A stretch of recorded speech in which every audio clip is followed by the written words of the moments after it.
नमस्कार किसान भाइयों, आपका फिर से कास्ता फार्मर्स ग्रोथ प्रोग्राम में हार्दिक स्वागत है। एक सबसे महत्वपूर्ण और आज चर्चा में बना हुआ विषय है प्याज। प्याज की खेती निश्चित रूप से इस बार किसान काफ़ी अच्छे दाम ले पाए हैं।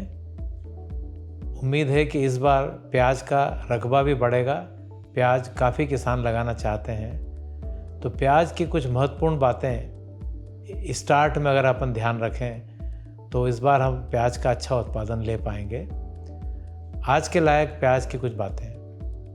प्याज में एक बहुत ही प्रसिद्ध कहावत है मालवा निमाड़ में कि कांदा मांगे डोड़ो पानी, कांदा मांगे डोड़ो पानी। अब ये समझ में आता नहीं है, मगर पुराने लोग इस बात को कहते थे, और वो इसलिए कहते थे डोड़ो पानी यानी मटमेला पानी, जो आज बरसात में जो नदी की बाढ़ में जो पानी का कलर है ना, उस पानी की बात कहते थे वो। अब इस पानी को आज कहाँ से लाएं प्याज के लिए? वास्तव में उनका कहने का ये मकसद था कि कल अगर प्याज में हम सिंचाई करना चाहते हैं प्याज के खेत में, तो उसमें एक दिन पहले उसमें खुरपी चलना चाहिए। खुरपी चलाने का मकसद ये मत समझिए कि इससे चारा नष्ट करते थे। चारा नष्ट करने वाली दवाइयाँ तो बहुत आ गई है। खुरपी चलाने का एक मकसद था कि मिट्टी को लूज बनाना, मिट्टी को भुरभुरी बनाना, नरम बनाना, ताकि खेत के अंदर हवा जाए और हवा में बैक्टीरिया जीवित रहे और मिट्टी नरम होगी तो प्याज की साइज बड़ी बनेगी। तो इसी को उन्होंने इस तरह से कहा, कांदा मांगे डोड़ो पानी। प्याज की एक और बड़ी आवश्यक चीज़ कि प्याज में आपने अक्सर सुना होगा कि खेत में प्याज में से भोंगले निकलते हैं। भोंगला बोलते हैं ना, एक नली नली निकलती है प्याज में से, बीच बीच में से। इसका कारण क्या है? वैज्ञानिकों ने इस पर बहुत मनन किया है। उसका कई कारणों में से एक महत्वपूर्ण कारण ये मालूम पड़ा है कि अगर प्याज की नर्सरी लेट हो जाए, यानी प्याज का जो आपने कण डाला है बीज, अगर उसको उखाड़ने में 1.5 महीना लग जाए, 2 महीने लग जाए, तो ऐसे जब रोप को आप खेत में लगाएंगे तो भविष्य में उसमें भोंगला निकलेगा। तो ये प्रयास करना है कि कम से कम उम्र का रोप या नर्सरी उखाड़ करके हम खेत में लगाएं। ये कब संभव होगा?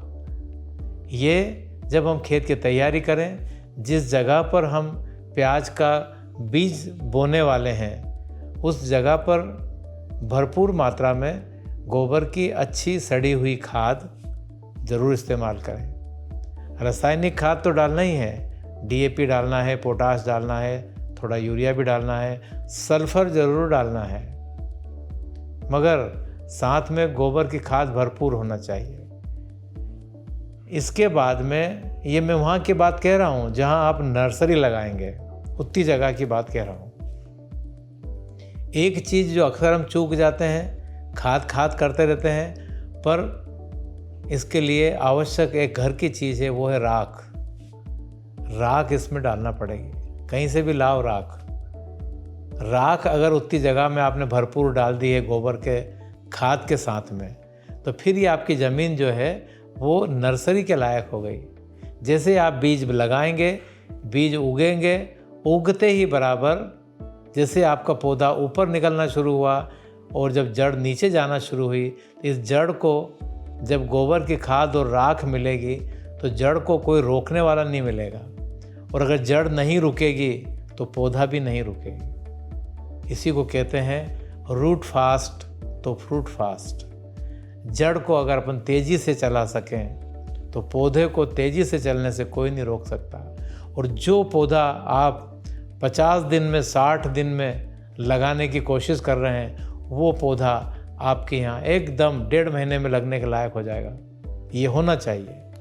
ये कम उम्र का रोप उखाड़ करके अगर हमने खेत में लगा दिया तो आप देखिएगा इस पौधे से आपको उत्पादन भी ज़्यादा मिलेगा, क्योंकि जवानी में इंसान चंचल होता है, काम करने के लायक होता है, अगर हमने इस पौधे को वहाँ क्यारी में ही बूढ़ा कर दिया, वहीं इसको हमने 60 दिन का बना दिया, ऐसे पौधे को उखाड़ करके आप कहेंगे कि चल दारा सिंह कुश्ती लड़, तो कैसे लड़ेगा?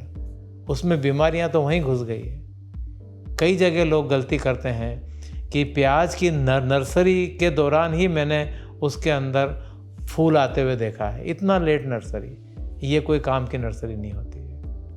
और जिसमें भोंगला निकलता है, उसके जो प्याज के जो कंद है वो भी 2 भाग वाले बनते हैं, डबल बेड़े वाला प्याज बोलते हैं उसको। ये सब इसका कारण है। तो इस पूरी बात का मेरा एक ही सार जो मैं आपको बताना चाहता हूँ वो ये है, प्याज की नर्सरी कम उम्र की हो और उसको उखाड़ के लगाया जाए तो उत्पादन ज़्यादा मिलता है। और कम उम्र की नर्सरी को उखाड़ने के लिए किन चीज़ों पे ध्यान देना चाहिए? जहाँ आप नर्सरी का बीज लगा रहे हो वहाँ पर भरपूर मात्रा में गोबर की खाद, राख, ये होना ज़रूरी है। और भूलना मत ट्राइकोडर्मा, यस, खेत में हो ट्राइकोडर्मा तो फिर काय को डरना। ट्राइकोडर्मा पाउडर एक जैविक फफूंदनाशक है। अगर ये हमने डाल दिया है, मिट्टी के उपचार में ही डाल दिया है, तो फिर पौधों को जड़ों में आने वाली बीमारियों से हम पहले से ही बचा लेंगे। तो प्याज के मामले में एक विशेष बात ध्यान रखें, वही वैरायटी का बीज लगाएं जो अभी इस समय रबी के लिए आवश्यक है। कहीं ऐसा ना हो कि बरसात में लगाई जाने वाली प्याज का बीज हम अगर इस समय लगाएंगे तो निश्चित तौर पर वो उत्पादन तो देगा मगर बहुत मज़ा नहीं आएगा। तो ये कुछ प्याज की टिप्स थी, इस पर आप ध्यान रखें। भरपूर मात्रा में पोटाश का उपयोग करें। डीएपी की बहुत ज़्यादा ज़रूरत एज सच नहीं है। जो सामान्य फसलों में हम डीएपी डालते हैं वही डालिए आप। एक बोरी, एक बैग जो डीएपी है वो 1 एकड़ के लिए पर्याप्त है।